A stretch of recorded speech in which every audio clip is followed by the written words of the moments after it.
Você sabia que tem como ganhar muito dinheiro todo mês com o YouTube sem precisar mostrar teu rosto? Eu tenho um passo a passo onde eu ensino você a fazer isso, que é o YouTube sem aparecer. Eu vou te dar muito conteúdo que você vai anotar, que você vai aplicar e vai ter resultado garantido. Deixei aqui embaixo o link, não deixa de clicar porque eu tenho certeza que vai expandir teu universo dentro do YouTube.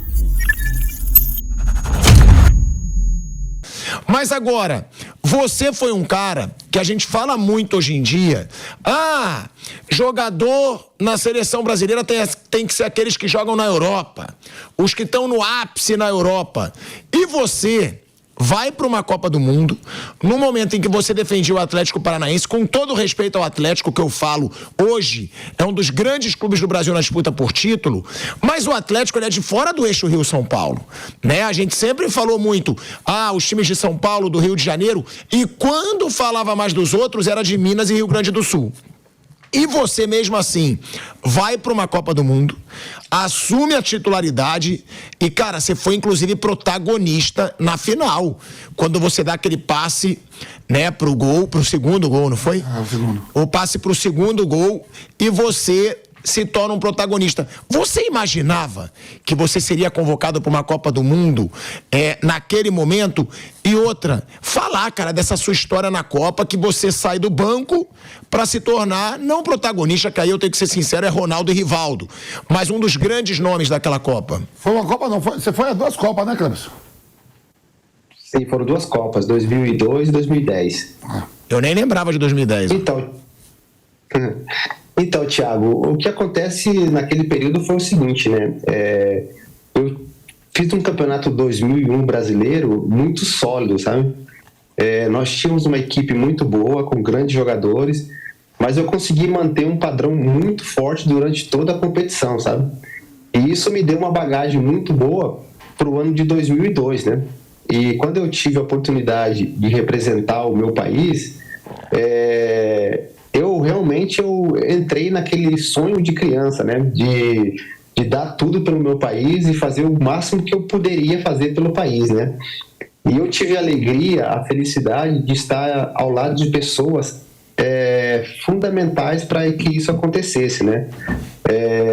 Tanto o próprio Vampeta quanto outros jogadores que estavam lá, nós criamos um vínculo de família muito grande e nos sentíamos muito à vontade.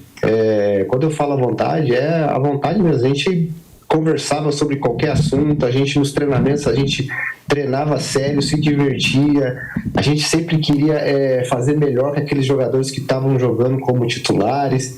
Para você ter uma ideia, as pessoas não falam muito, mas eu e o Vampeta, às vezes nos treinamentos, a gente fazia um rodízio, quem era volante, quem era zagueiro no começo da nossa pré-temporada, entendeu?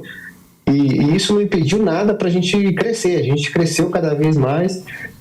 E quando você está num campo, ao lado de jogadores importantíssimos, talentosos, como esse que a seleção brasileira tinha em 2002, você acaba crescendo, né? Por tudo que você fez. Então, a minha entrada na seleção foi uma entrada tática. A seleção até então vinha jogando bem, mas sem dúvida nenhuma o encaixe que teve com a entrada minha no meio campo deu uma liberdade muito maior para alguns atletas, no caso o Ronaldinho, no caso o Rivaldo, o próprio Ronaldo, o próprio Roberto Carlos e o Cafu, que gostavam de apoiar bastante. O Gilberto Silva se sentiu mais seguro nessa questão de marcação, de apoiar. Então a gente cresceu muito, né? Então a competência de todos nós naquele ano de 2002 que prevaleceu. Então eu fiquei muito feliz com o desempenho que eu fiz, fui representando o estado do Paraná. A gente sabia que naquela época, como você comentou, a gente não tinha aquele eixo tão grande como era todos os estados do Brasil, né? O eixo São Paulo, o Rio. E eu fui um garoto onde acabei mudando essa história, né?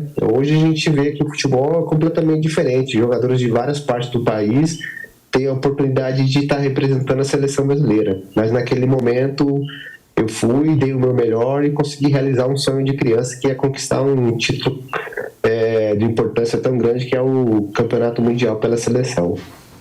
Cleber, você pode ficar tranquilo que vai ficar só nós mesmo. Para esses caras ganharem de novo, só quando todos nós morrer o último, 2002. Não vai ganhar tão cedo. Fica tranquilo que vai ter aquele passe, vai ficar tudo marcado ali. Teve algum jogador que você tremeu a perna quando você falou, caramba, irmão, vou entrar em campo agora pela Copa do Mundo, ou do lado desse cara, ou contra esse cara? Teve algum jogador que você falou, meu Deus do céu, olha isso, eu tô numa Copa do Mundo pela seleção brasileira, do lado desse cara ou contra esse cara? Teve alguma situação como essa? Acontece, né? Porque nós somos apaixonados pelo futebol. E eu cheguei no nível mais alto do futebol com apenas 22, 23 anos, né? E sem dúvida nenhuma, o jogo contra a Inglaterra foi um jogo que eu fiquei bastante nervoso, porque foi o meu primeiro jogo pela Copa do Mundo, e do outro lado tinha jogadores que eu sabia muito bem, que depois foram meus companheiros de clube. No caso, Paul Scholes, era um jogador que eu admirava muito, né? Por mais que a gente não tinha essa questão de tecnologia que a gente tinha hoje, mas a gente se ouvia falar muito dele, né?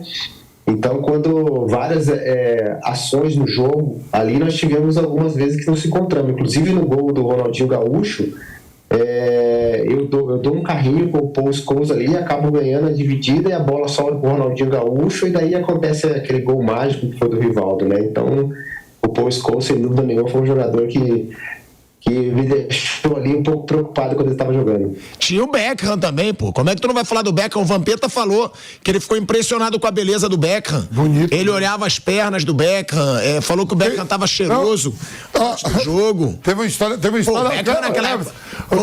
Você vai gostar dessa aqui, ó. De uma Copa, da Copa do Mundo, outra, né? Aí veio a imprensa francesa, né? Perguntar pra mim se o Ronaldinho tinha visto o goleiro fora ou se ele foi cruzar. Se eu lembrava disso. Eu digo, velho, eu não lembro nada disso. Eu lembro que o Beckham, a bola caiu perto do banco, ele foi lá. O cara é bonito, hein? O cara falou, corta. Ele não tá perguntando isso, não. Ele tá perguntando. Agora, mas o Beckham naquela época também era um cara bem temido, né, Kleberson? Ele tava jogando muito na época. Sem dúvida, a seleção toda inglesa naquela época era uma seleção fantástica, né? E o Beckham é o líder desses jogadores, né? Eu acho que havia uma preocupação, assim, bastante da nossa parte defensiva com o Beckham, né? Mas como o Vampeta falou, depois do jogo até a gente brincava sobre essa questão dele ser cheiroso, o pessoal querer trocar camiseta com ele, né? Mas graças a Deus aí, nós brasileiros aí demos um gelo nos ingleses aí naquele dia. Qual a tua maior lembrança daquela Copa, Kleberson? Tanto de bastidor, uma resenha boa, quanto de lance teu. Tuas principais lembranças daquela Copa? Eu acho que uma coisa que eu sempre lembro daquela Copa, o Vampeta também vai lembrar disso, é o dia que nós esquecemos de cantar um pagode, que a gente estava descendo do ônibus, voltamos todo mundo pro ônibus, tocamos um pagode, daí saímos pro vestiário. Isso aí marca muito a nossa... Aí tinha a música tudo certo. Tava dando certo, a gente cantava tudo, todo mesmo. Ia todo Era sempre o mesmo repertório, a mesma música. A mesma coisa. Aí esquecemos de cantar, a gente, não, peraí, não é pra vai quebrar, volta todo mundo cantando. Voltou todo mundo pro ônibus, já tinha descido todo mundo. Todo mundo. Qual foi o jogo? Pô, tipo, com umas vodka que eu tomo, uma cachaça. Você me fode nessa parada. Você lembra que é, Kleberson? Não, isso aí, Pô, tem... No começo do jogo a gente lembra. Pô, tem 24 anos, cara, essa fita. Ô, Kleberson, vou te falar. Deixa eu lembrar as histórias, hein? O que tu ia falar? Não, vou forçar o Kleberson pra seleção lá, de base lá. Os campeões do mundo. Não, mas tu pode deixar pra depois? Não. Tá lembrando as resenhas dele, por favor? Vai lá, Tico. Primeiro teve essa, que vocês saíram do ônibus e voltavam. E o teu lance mais marcante, ou seja, era uma seleção supersticiosa. Saiu do ônibus, voltou, só pra cantar o pagode? Os irmãos da igreja, né? Edmilson na época era da igreja. O Lúcio ameaçava aí, voltava. O Rivaldo hoje é temente a Deus. E o teu lance, aquele que você... O Rivaldo não quis nem cantar no 20 anos do Penta, nem quis cantar com o Xande lá, o Vampeta. Aquele lance que mais te marcou, Kleberson? Sem dúvida nenhuma, aquela bola na trave. Na final, foi na final. Foi na final. Foi o nosso... foi o mais próximo que eu cheguei do gol numa Copa do Mundo. E hoje, onde eu passo, qualquer lugar que eu vou, pessoas lembram daquela bola. Se tivesse entrado, então para mim é o lance mais marcante. Não, mas também tu deu um passe pro gol, porra. Tudo bem, não fez o gol, mas deu um passe pra gol, pô. Uma final de Copa. Rouba a bola pela direita. Tá lá, tá marcado lá.